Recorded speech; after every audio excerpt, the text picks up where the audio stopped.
ప్రేక్షకులకు నమస్కారం. ముందుగా మన ప్రేక్షకులందరూ కూడా ముక్కోటి ఏకాదశి పండుగ శుభాకాంక్షలు. ప్రతి సంవత్సరం కూడా మనం ఈ ముక్కోటి ఏకాదశి పండుగను భక్తిగా శ్రద్ధగా జరుపుకుంటామని చెప్పొచ్చు. అందులో 2025 సంవత్సరంలో డిసెంబర్ 30వ తారీఖున మనం ఈ ముక్కోటి ఏకాదశిని భక్తిగా జరుపుకుంటామని చెప్పవచ్చు.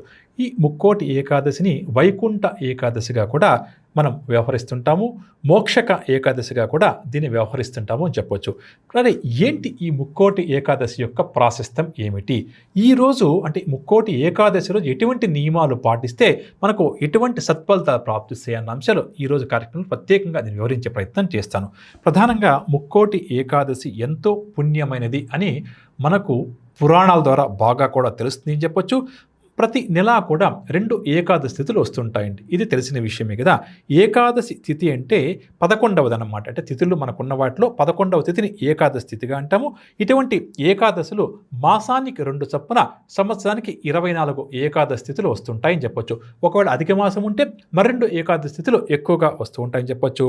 ప్రధానంగా కూడా ఈ ముక్కోటి ఏకాదశి యొక్క విశిష్టత ఏమిటి అంటే దేవతలకు పగలు 6 నెలలు, రాత్రి 6 నెలలు అండి. మనకి ఏ విధంగా అయితే 24 గంటలు ఉంటుందో అలా దేవతల విషయానికి వస్తే మనకు నడిచే 6 నెలల మాసం వారికి పగలైతే మరొక 6 నెలల మాసం వారికి రాత్రి కాలం అన్నమాట. ఇది ఈ విధంగా లెక్కిస్తుంటారని చెప్పొచ్చు. ప్రధానంగా ఈ వైకుంఠ ఏకాదశి రోజు దక్షిణాయనం నుంచి ఉత్తరాయణ పుణ్యకాలం తొందరలోనే మనం మారబోతుంది కదా. మనకు తెలిసిన విషయం ఏంటంటే తొందరలోనే మనకు ఉత్తరాయణ పుణ్యకాలం కూడా ప్రారంభమవుతుంది అని చెప్పొచ్చు.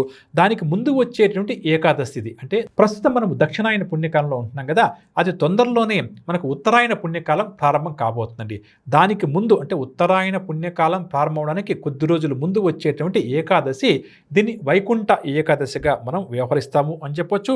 ముఖ్యంగా స్వర్గ ద్వారాలు తెరవగానే ముందుగా ఈ కాంతి ఏదైతే ఉందో ఉత్తర ద్వారం నుంచి ప్రవేశిస్తుంది. అందుకని విష్ణు ఆలయాల్లో అంటే మహావిష్ణువు వారి యొక్క ఆలయాలు అంటే వెంకటేశ్వర వారి ఆలయం కానీ, రాముల వారి ఆలయం కానీ, లేదా నరసింహస్వామి వారి యొక్క ఆలయాలు ఉంటే ఉత్తరం వైపునున్న ద్వారాన్ని ఈ వైకుంఠ ఏకాదశి రోజు తెరిచి ఉంచుతారు అని చెప్పొచ్చు. ఈ ద్వారం నుంచి భక్తులు మహావిష్ణువు వారిని దర్శించుకోవడం చాలా పుణ్యమైందిగా మనకు పూర్వం మహర్షులు అందించారు. పురాణాల వల్ల కూడా ఈ విషయం తెలుస్తుంది. అందుకనే వెంకటేశ్వర స్వామి వారి యొక్క ఆలయాల్లో ఉత్తర సింహద్వారం కూడా వెళ్ళి మనం దర్శించుకుంటాం అని చెప్పొచ్చు. ప్రధానంగా ముక్కోటి అంటే ఏమిటి? 3 కోట్ల మంది దేవతలను ఉద్దేశించినది.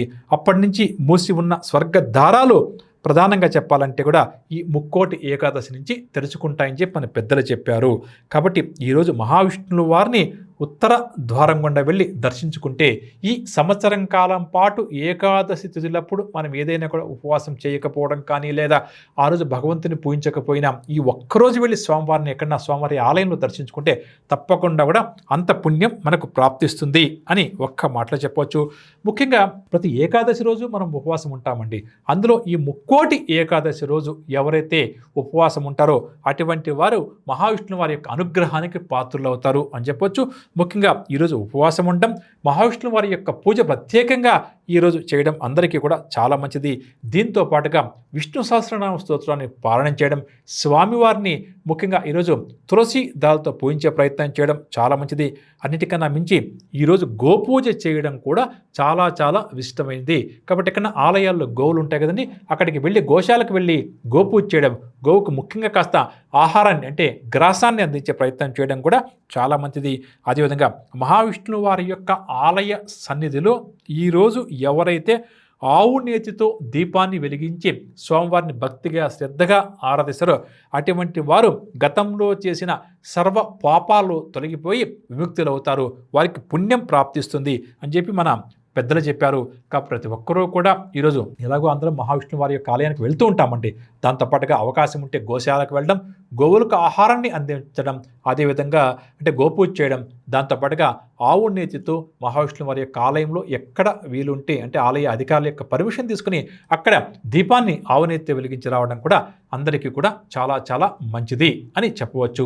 అదేవిధంగా ఈ ఏకాదశి రోజు ఆరోగ్యం ఎవరికైతే సహకరిస్తే అటువంటి వారు పూర్తిగా ఉపవాసం ఉండడం మంచిది.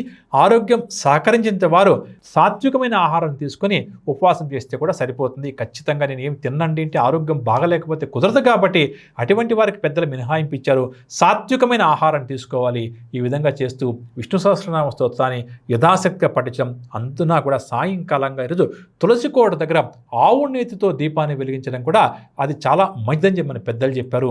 కాబట్టి యథాశక్తిగా ఈరోజు ఇంట్లో కూర్చొని మహావిష్ణువు వారిని, లక్ష్మీదేవిని పూజించడం, అదేవిధంగా అవకాశం ఉంటే మహావిష్ణువు వారి యొక్క ఆలయానికి వెళ్ళి వారిని భక్తిగా శ్రద్ధగా పూజించడం అందరికీ కూడా చాలా చాలా మంచిది అని ఒక్క మాటలో చెప్పవచ్చు. విన్నారు కదండి, ముక్కోటి ఏకాదశి యొక్క ప్రాశస్త్యత ఏమిటి, ఈరోజు ఎటువంటి నియమాలు పాటించాలి, భగవంతుడి యొక్క అనుగ్రహం ఏ విధంగా మనం భగవంతుని పూజిస్తే ఈరోజు మనకు ప్రాప్తిస్తుంది అన్న ఆసక్తికర అంశాలు ఇదండి ఇవాళ ప్రత్యేక కార్యక్రమం. నమస్కారం.